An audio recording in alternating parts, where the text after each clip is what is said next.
আজ বেলা 11 ঘটিকার সময় বিভাগীয় কমিশনার কার্যালয় সেগুনবাগিচা থেকে সংসদ সদস্য নির্বাচনী ফর্ম সংগ্রহ করেন ঢাকা ৬ আসন আলহাজ কাজী আবুল বাশার, ঢাকা ৭ আসন কাজী মোশাররফ হোসেন খোকন, ঢাকা ৭ আসন মনির হোসেন পিন্টুর ছোট ভাই, ঢাকা ৬ আসন এবি পার্টি গাজী নাসির, ঢাকা ৮ আসন ইঞ্জিনিয়ার গিয়াসউদ্দিন আহমেদ চৌধুরী।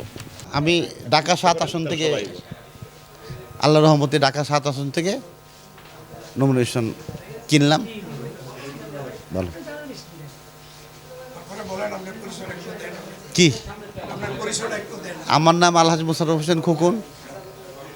আমি সাবেক বৃহত্তম লালবাগ থানার সেক্রেটারি, যুগ্ম সদস্য সচিব এবং ঢাকা মহানগরের সাবেক ভাইস প্রেসিডেন্ট এবং এখন রানিং যুগ্ম আহ্বায়ক এবং ৭ আসনের আন্দোলনের প্রধান সমন্বয়কারী ছিলাম।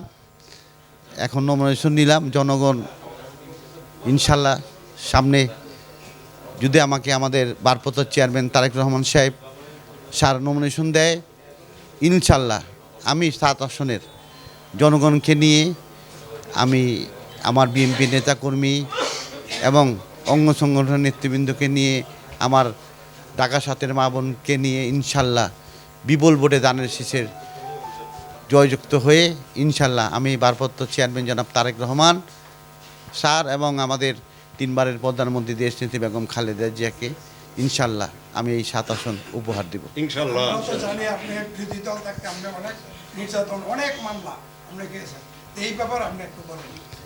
আমার 252টা মামলা, জেল এবং জানেন এই আন্দোলনের 23শে জুলাই আপনার ছাত্র জনতার আন্দোলনে 23শে জুলাই আমাকে অ্যারেস্ট করে মশিউর সাবেক ডিবি কর্মকর্তা মশিউর এবং ডিসি হারুন যৌথ বাহিনী আমাকে অ্যারেস্ট করে নিয়ে যায়।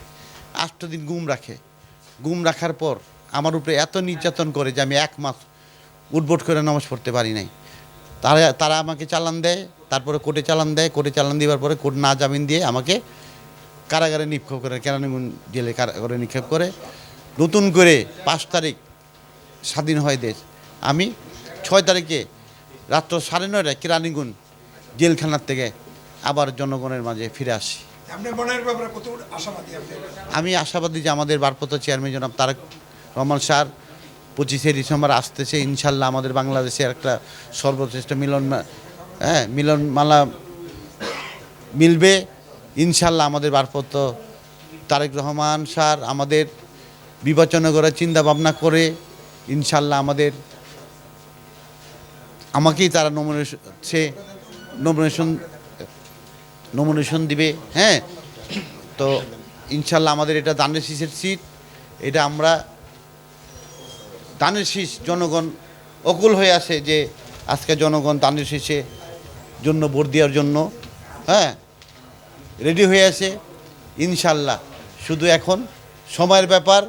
ইলেকশন হবে ইনশাল্লাহ, সুষ্ঠু একটা ইলেকশন হবে 25 তারিখের পর। ইনশাল্লাহ আমাদের ভারপ্রাপ্ত চেয়ারম্যান জনাব তারেক রহমান স্যার আসার পরে ইনশাল্লাহ এই দেশের যত সিস্টেম আছে সুন্দরভাবে যেটা জনগণের উপকার হয় সেইভাবে বাংলাদেশ চলবে ইনশাল্লাহ।